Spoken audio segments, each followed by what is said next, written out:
from your listening device all the way into your agent's psyche. It's Real Estate Between the Lines with Brian Lee. Teaching you things you didn't know you needed to know to help you become a legendary agent and turn your clients into raving fans.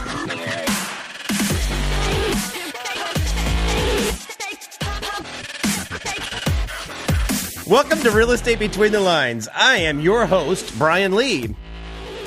We're changing it up again today, guys. We're changing it up again. 2 weeks ago, we went from 2 listeners to 4. We did a 100% increase.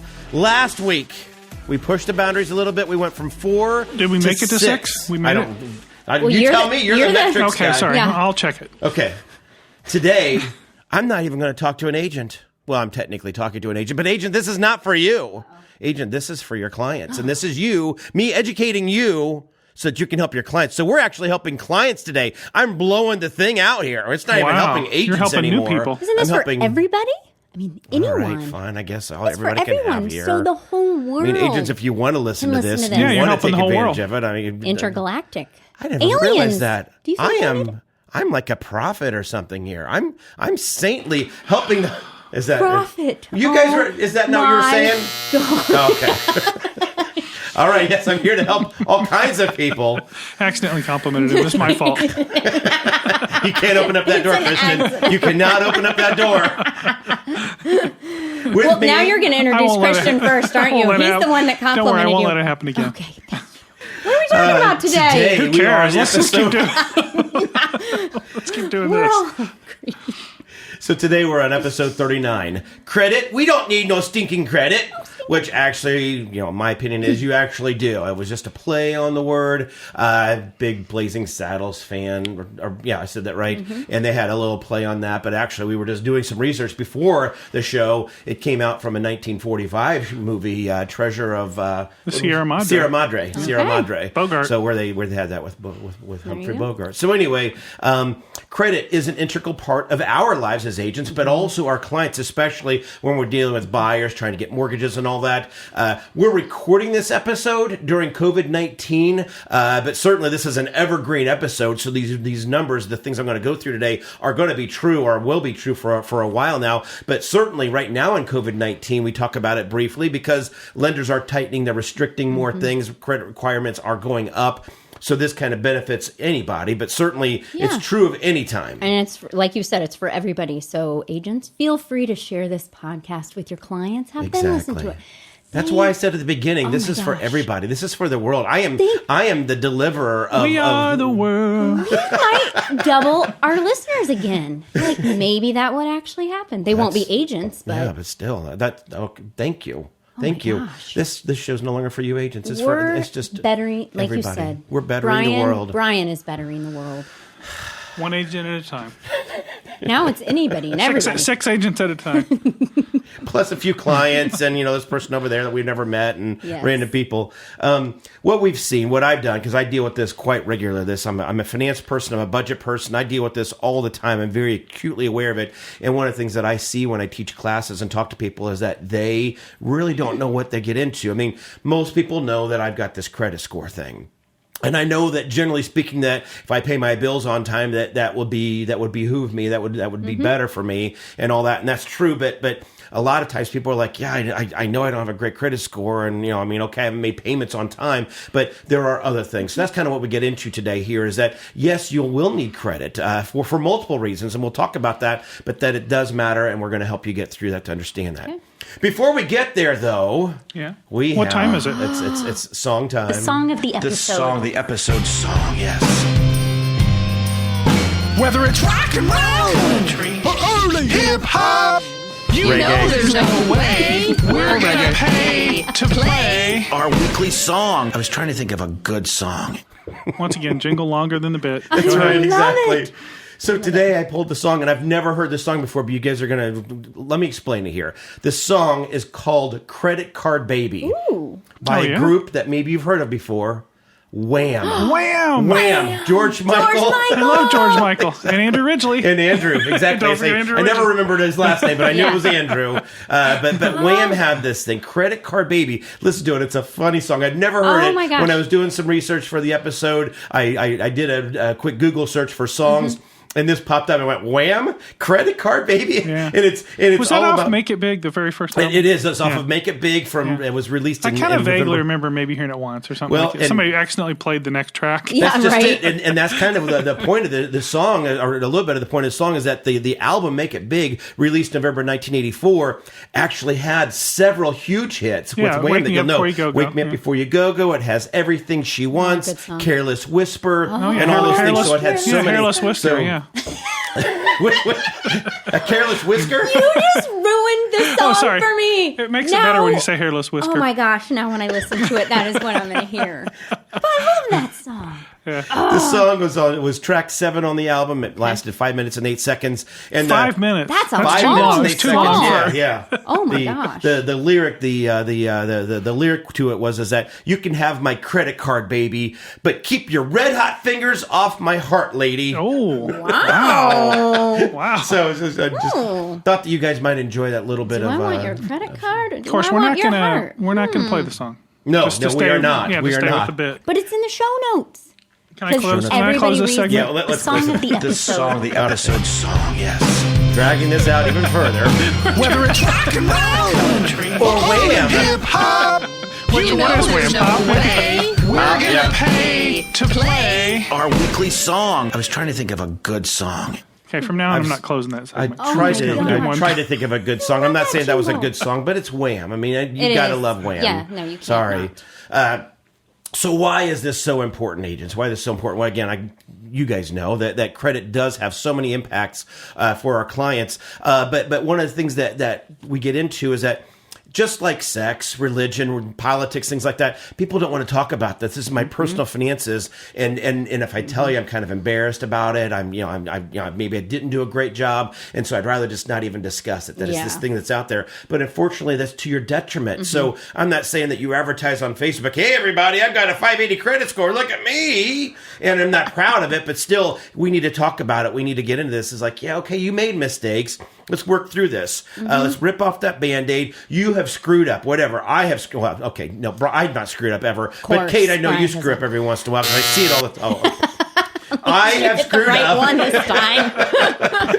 I screw up, and we can fix this thing. Yeah, And you can't fix it if you don't admit what's happened. You know, Absolutely. Talk about it. So the only way we can fix it is to understand how to fix it. Let's get into this and say, okay, I know I didn't make my payments. I know I didn't do this thing. Let's figure out what we do to make this happen. I will say that was one of the most vulnerable things I talked about with you when we started dating. Was I was not the greatest with my finances, and I made my payments on time. I did do that, but it was I was a little nervous because he's like perfect. He's got everything all lined out where it needs to be, and I rather would have talked about politics or religion or anything else with you, but I did not want You want to talk about sex? No. Okay, sorry. I did not want to show you my bank account, But when we did, and I'm very proud to say this, that Yes. I mean, and hopefully I'm not revealing anything too crazy here, but That's a sign you never see at the 500. Show us your bank account. Sure. or at Mardi Gras, I'll give you some Right. beads for your bank account. For your bank account. for your credit.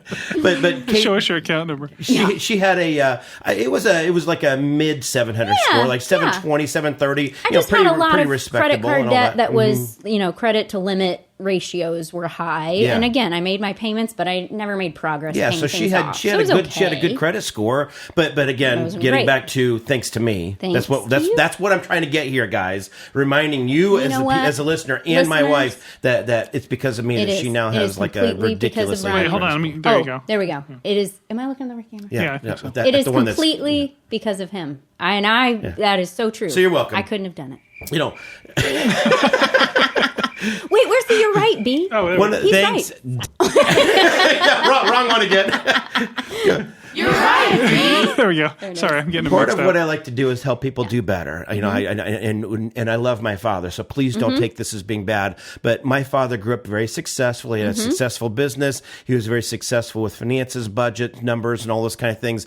But one of the things that I'm somewhat regretful. Again, I love my father, but he never taught me anything about numbers, never taught me anything about budgets, about finances, and all that. And I know that many people don't talk about that. Maybe parents are ashamed to talk about it with their kids. They certainly don't talk about it in school and all that. So I have done for myself, one of the things that I like to do, the reason we included this episode today, is that I've learned the hard way. I didn't take a class. I didn't have somebody on a podcast helping me through this. So my point is here is to help you get into to understand this better. One of the things I like to start off with in this discussion is to talk about that credit does affect actually more than just the debt that you take on. Certainly, of course, it does affect, you want to get a mortgage, you want to get an auto loan, you want to get a credit card. It will affect your interest rate and other costs, things like that. So when we're borrowing money, of course, your credit means something there, your credit scores.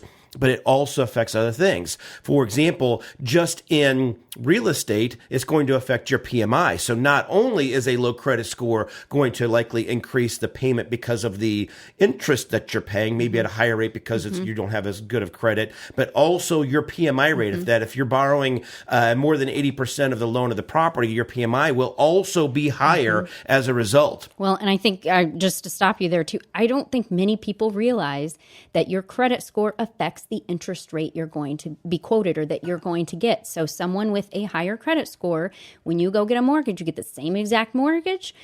If your credit score is lower, you're going to get a higher interest rate than if your credit score is higher, if that makes sense. I don't think many people even realize that in itself. But yes, it affects PMI and a lot of other things. It affects also something else too that most people aren't aware of. It affects your homeowner's insurance. When you go to apply that you are buying a home and you're going to get homeowner's insurance, certainly the insurance company, whomever that is, they're going to look at the clue report. They're going to look to see, has the property have defects? They're going to look, what's the composition? Is it brick? Is it vinyl? How close are fire hydrants? They look at all those things that are true of this property, but they also look at your credit score, and they will rate your risk based upon that partly too. That if you have a lower credit score, that your not your interest rate, your homeowner's insurance cost will be higher because they feel in their analyzation that you have a higher propensity to file claims, to be less responsible for whatever reason. I'm not speaking. I think for that's them, the key right there. It's your responsibility level, and you're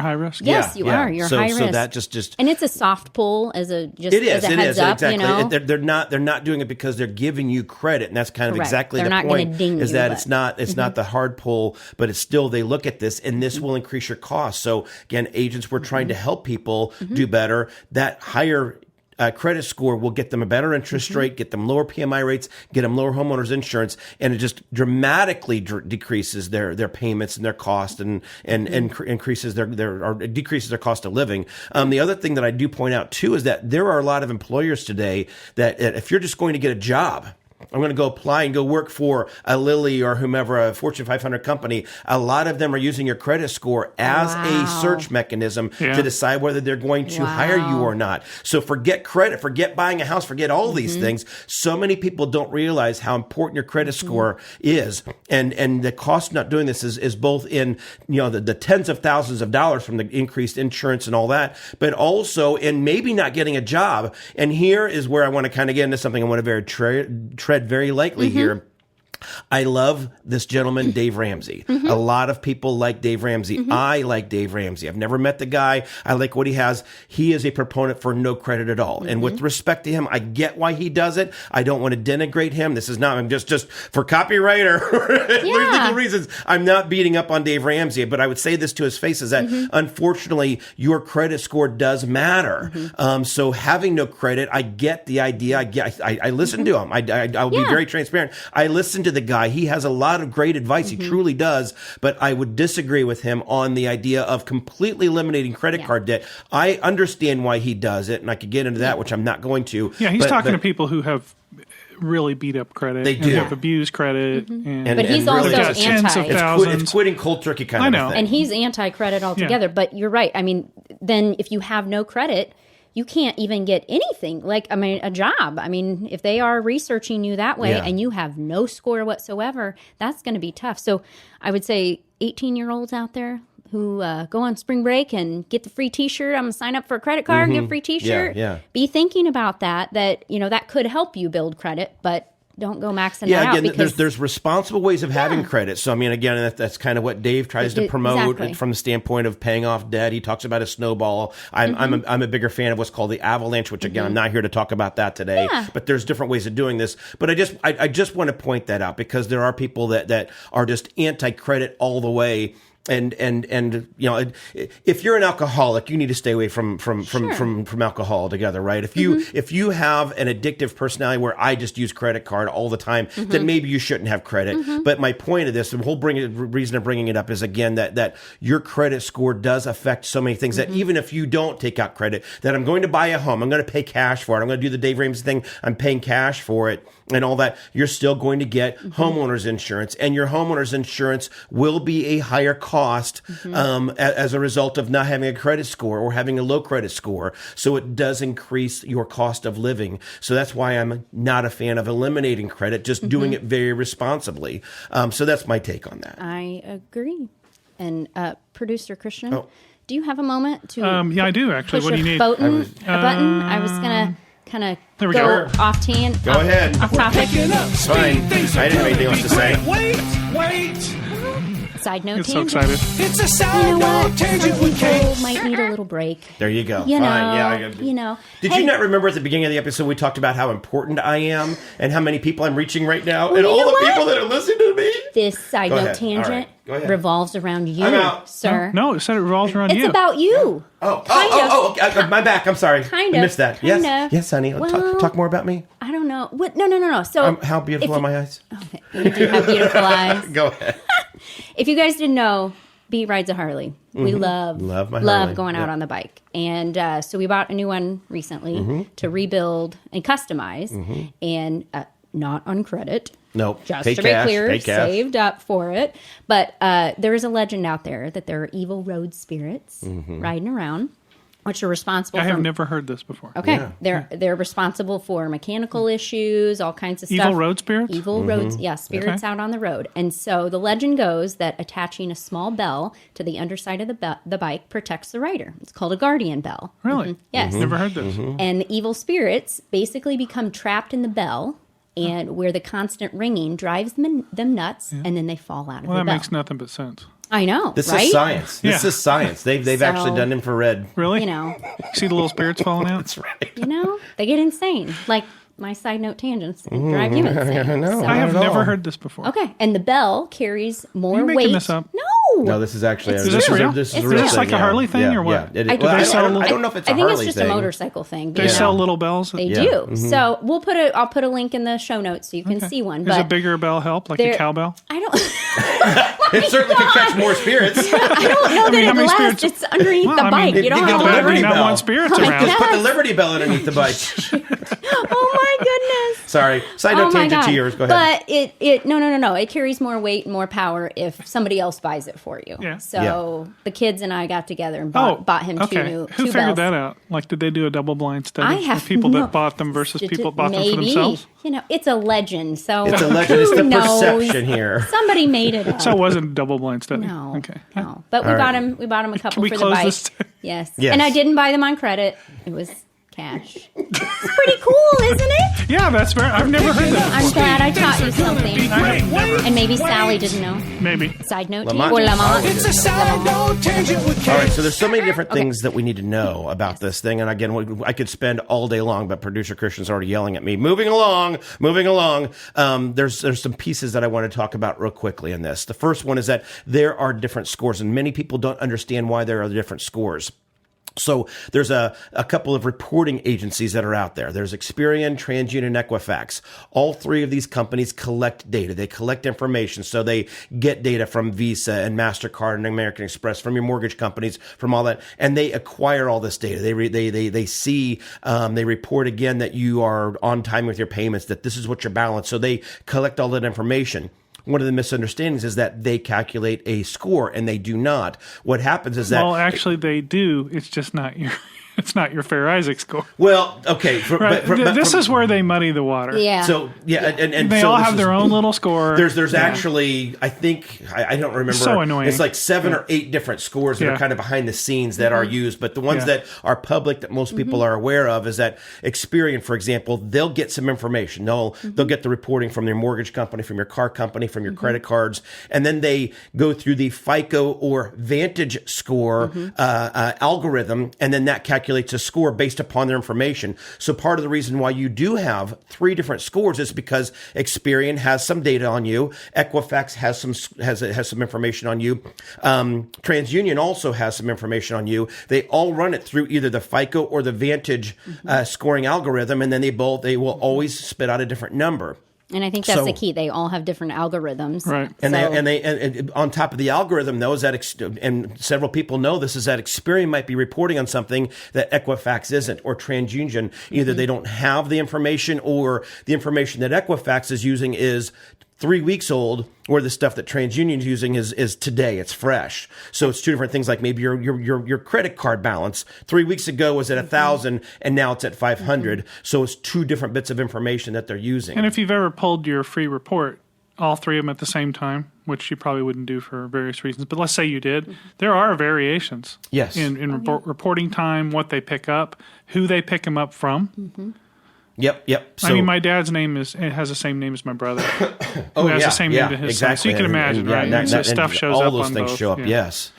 So again, those are reasons why. And that's something that a lot of people understand, both that the number that you're getting is reported by Experian, TransUnion, Equifax, but it's actually they're using the FICO or the Vantage score thing, that it's you have a Vantage score, you have a FICO score. Okay. So you have those things.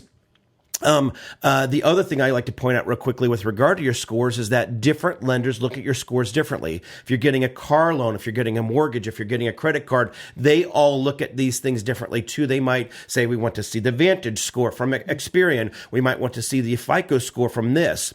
Mortgage people, since we're real estate agents, we're talking about mortgages, typically what they're going to look at is they're going to look at all 3 FICO scores from the 3 credit bureaus. So Equifax, TransUnion, Experian, they will all have a FICO score. And when they do that, they will use the middle of the 3 FICO score numbers. So there'll be 3 different numbers? There will be 3 different numbers. So you could have let's say a 690 and a 710 and a 720. They will use the 710 number. And that's due to the variation in reporting? Correct, exactly, because again, it's all being calculated using the same FICO algorithm, so it's not a different algorithm, it's just Experian has this information, TransUnion has this, and so that's why they take the middle, is that it's a good chance that Experian has something that TransUnion doesn't, or Equifax or whatever, so that's why they always use the middle, because it's, it is not the average, and that's not what I want to say, but still that's their general impression, is that this is probably that it's in the middle. All 3 of them, maybe you have this, maybe you don't, but here's the middle, and somewhere in the middle is going to be the truth. Yeah, and I think the thing that they don't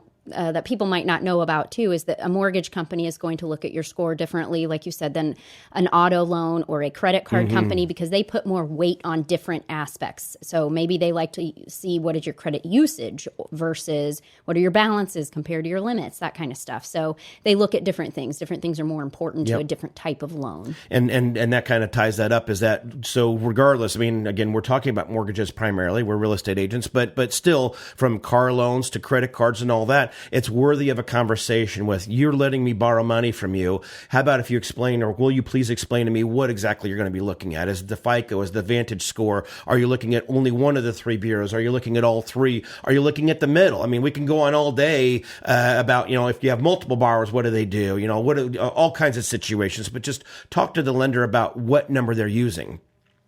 The next thing I want to get into real quickly is just, briefly, how can you increase a score? And what I'm going to go through right now is a brief synopsis.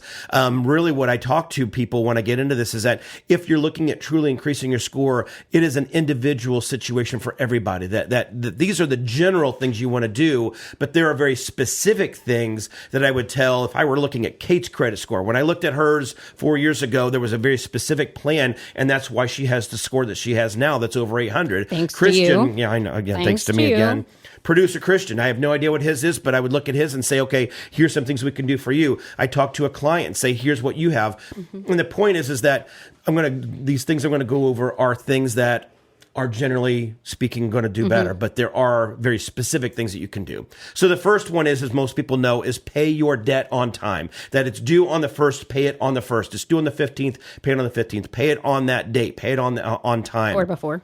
Or, well, actually, I'll leave it there. But yes, maybe not even before. Again, ideally is paying it on the date that it's due. Okay. Even paying it before is not perfectly ideal. It's good. I don't want to say it's not good. I'd just be worried if I, send the payment in and it's supposed to be there on the 15th and it gets there the 16th. Yeah, no, it's not bad. It's not my fault, but it might hurt me. So maybe I'll aim for the 13th. Again, that's really getting into a fine point there that I don't want to get into. But yeah, that is another thing. I'm glad that you brought it up because there's a lot of misunderstanding that paying it actually ahead of time, again, not bad. It's not that it's a bad thing. It's just it's not ideal. Okay. So, and we're fine tuning this thing. Paying it on the date is the thing.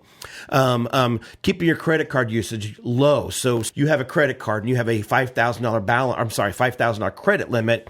Keep the balance that you've used of that very low. Keep it, usually 10, 15, maybe 20% is probably the most ideal. I mean, $0 is going to be the best. But certainly if you're maximizing, if you've got 5,000 credit line and you're using 5,000, that really hinders you a lot. Don't they say there's like general rule of thumb is like 30%, 50%, and 90% or something? I mean, that it hurts your credit significantly more if you're over 30% yes. Compared to the balance versus 50%, it's even worse, and 90%, it's just horrible. It's hurting your score. Absolutely. I think, like you said, 10 to 15% is better, but under 30 is ideal. And to that point is that most people think that just making your payments is enough, and that is good, but still the balances factor in significantly. That was exactly me. I made my payments on time, but my balances were high. I know we're beating a dead horse, but thank God I was there. Thank God. Goodness. Thank God Brian exists. Man. The next thing, rarely open new lines of credit. And also with that, rarely close existing lines of credit. There are strategic ways to do this, but again, a Dave Ramsey principle, but also many other principles is that that we're not using this credit card anymore. Let's close it. You might not want to do that. There's a strategic way of handling this. So open them rarely, but close them just as rarely. And history is extremely important. Yes, and those are the reasons for that. If you're going to close one that's been opened more recently than one that's 10 years old. Absolutely. The next big thing, the last piece that we get into here is monitor your score. That's something that so many people don't do. They don't monitor it. There are scoring agencies that are out there. One of the ones that I like is a company called Credit Karma. And Credit Karma, again, won't give you your credit score. It won't give you, or it will give you a score, but it might not be the score that your lender uses. So I do want to be clear on that. So people yell at me. They have a proprietary score. They do. They have their own score. So I'm not saying that it is your exact score, or specifically it's not the score that your lender will use. But what it does is it allows you to track your score. That if Credit Karma says your score is 600 today, based upon whatever numbers, whatever data, it's 600. Next month, I'm going to look at it. I'm going to do some things next month. Hey, it's 610. That means I'm doing something good here. Now, again, that might not be exactly what my score is to FICO or to the mortgage lender, but it did go up. I'm doing something good here. Or it went from 600 and it went to 590. That's not the direction I want to go into. So track your score. Do something like a Credit Karma. Many credit card companies offer this to you, but just watch the number and see what it's doing. I would also encourage you not just looking at the number. Don't just stare at that. Look at the report. Make sure, because I've had inaccuracies pop up and I didn't know it was hurting me. And once I noticed it, I was able to file a complaint and they fixed it and voila, everything increased. So keep an eye on your report to see if there's changes. But not only Credit Karma, there is Experian, all the bureaus, you can get your report for free. You won't get a score. Yeah, they're required to give you one per year free. One per year free, yeah. So which is where you pace them out a little bit. Yeah, exactly. Do one a quarter. Yeah, exactly. So you might go that route too. Yep. Yeah, and I think Credit Karma has a controlling interest investor would be Google.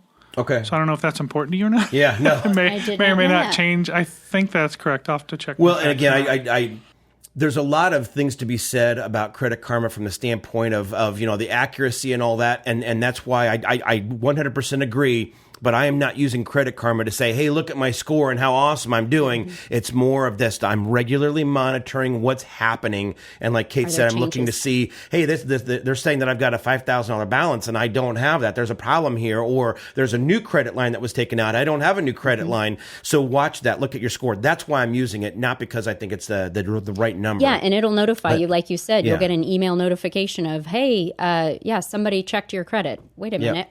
That's right. I applied for something. And Google put in $85 million on Credit Karma. Okay, yeah. Of their How about that? $120 million round. How about that? So it's pretty significant amount. That is. That's interesting.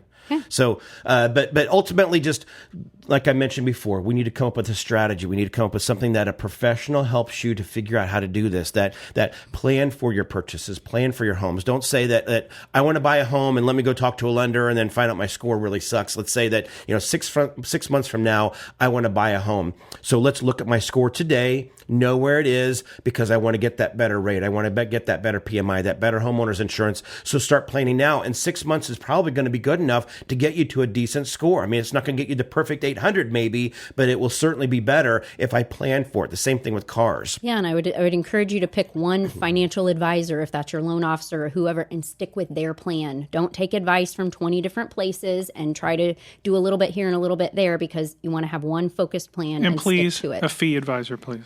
Yeah. Okay. Like Not one that's on commission. Yes. Yes. Yeah. There's plenty out there. There are. Yeah, so keep in mind that it just, your credit affects so many things and it's so important. Yep. So stay on it. So finishing up the episode, we always have our quote, "You're inspirational." This actually came from me. This is one that I've used before too. A good financial plan provides a path to success that will be seen in our financial, mental, and psychological well-being. So putting together this plan, I'm a big plan. Being intentional, guys. I love talking about the word intentional. Yes. Be intentional. If you want to do better, know how the rules work. 90% of, I totally made that number up. I don't know if it's 90%, but easily a large number of successful people got there by being smart or hiring somebody that could help them. You say 90%? I did. I said 90%. Yeah, I did. It's a good number. Yeah, we'll check it. 87% of all statistics are made up on the fly. But at the end of the day, again, it's don't be afraid to jump into this. Don't be scared of this. Don't be embarrassed by it. Let's do better. You want to do better financially. You want to do better for yourself. Make yourself proud and be good for your family. Let's get through this thing. So in closing, just monitoring and tracking your credit score is so easy, and it's so vital to your financial health. Understanding how lenders view this thing, getting with that trusted advisor to help to get this so that you're making money work for you, not against you, keeping your sanity level up, and build wealth. This is something that so many people can do better on. So get with somebody. If you have questions, I am happy to help you. I'm not a fee advisor, or if I am, maybe I'm not commissioned fee advisor. Bring that Captain Morgan.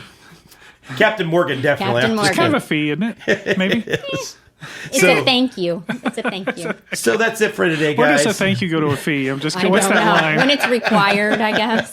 That's true. It's not required, but I'm not seeing a bottle of Captain Morgan over there. Strongly I'm not encouraged. saying there should be, but I'm not saying it either. We're really tiptoeing next to fee right now. As close as you can tiptoe. It's one of the things I talk about. I think I mentioned this before. Is that with the appraisal? Is that the size of or the value of your appraisal will be proportionate to the size of the Captain Morgan bottle that you leave. An airplane bottle, lower value. Yeah. The big 1.75 liter, we're talking some numbers here. That's right. And private stock, even better. That's right. So thank you guys for joining us today. Hopefully you got some things. Again, take care of your clients. Help them. Help yourselves, too, with this information. If you have any questions, you can reach out to me at brianclee.com. Other than that, take care of yourself, guys. Be legendary. You've been listening to Real Estate Between the Lines with Brian Lee. If you'd like to learn more about becoming a legendary agent, be sure to visit us at brianclee.com and sign up to hear about upcoming workshops and events. Now go out there and turn your clients into raving fans.